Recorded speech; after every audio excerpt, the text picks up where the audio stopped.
Hello everyone, good morning, good evening, good afternoon, যে যখন যেভাবে শুনছেন গেটিং রিসিভ করবেন। আজকে আমরা রাইট ফর্ম ভার্বের আরেকটি সেগমেন্ট নিয়ে আলোচনা করবো, সেটা হচ্ছে ইফযুক্ত কন্ডিশনাল সেন্টেন্স আপনি কিভাবে সলভ করবেন।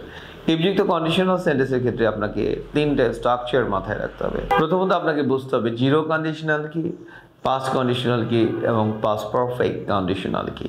জিরো কন্ডিশনাল যখন আপনি ব্যবহার করবেন সাবজেক্ট প্লাস মে বা can plus V1, it's call zero conditional.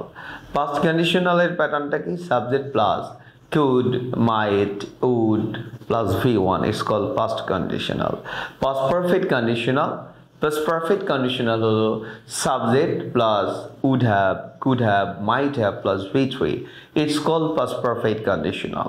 So আমরা যখন ইফযুক্ত সেন্টেন্সের ক্ষেত্রে টেন্স, আইডেন্টিফিকেশন অফ টেন্স এখানে খুব বেশি ইম্প্যাক্টফুল হবে। সো ইফযুক্ত সেন্টেন্সের ক্ষেত্রে আমরা যখন ব্যবহার করলাম যে ইফ ইউ ওয়ার্ক হার্ড, এখানে পরের অংশটা জিরো কন্ডিশনাল হবে, কারণ ইফ ইউ ওয়ার্ক হার্ড আছে। If you work hard you can get proper benefit আর you can get good career. Then আমরা যদি পরের সেন্টেন্সে এই ওয়ার্কটাকে একটু চেঞ্জ করে দেই, ওয়ার্কটাকে যদি আমরা ওয়ার্ক করি, দেন বিষয়টা কেমন হচ্ছে, if you work hard, you can না হয়ে এখানে ক্যান না হয়ে আমরা খুদ ব্যবহার করবো, you could. If you work hard you could get a good career.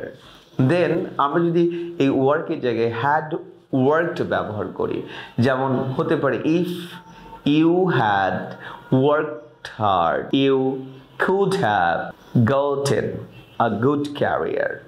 I hope so আপনার এই ধরনের প্যাটার্ন আরও বেশি বেশি প্র্যাকটিস করে আপনার যে জড়তা রয়েছে, যে ব্লকেজ রয়েছে, এটা কাটিয়ে উঠতে পারেন। সে পর্যন্ত ভালো থাকবেন, সুস্থ থাকবেন। ও আরেকটা জিনিস বলে রাখি, সেটা হচ্ছে ইফযুক্ত সেন্টেন্সের ক্ষেত্রে আপনাকে প্রথম অংশের সেন্টেন্সের উপর ডিপেন্ড করবে পরের অংশটা কি হবে। প্রথম অংশ যদি প্রেজেন্ট ইনডিফিনিট হয়, পরের অংশ হবে জিরো কন্ডিশনাল। প্রথম অংশ যদি পাস্ট ইনডিফিনিট হয়, পরের অংশ হবে পাস্ট কন্ডিশনাল। প্রথম অংশ যদি পাস্ট পারফেক্ট হয়, পরের অংশ হবে past perfect conditional. I hope so আপনাদের অল্প পরিমাণ হলেও একটু ধারণা দেওয়ার চেষ্টা করছি। ভালো থাকবেন, সুস্থ থাকবেন এবং ইংলিশ স্টাডির সাথে থাকবেন। আল্লাহ হাফেজ।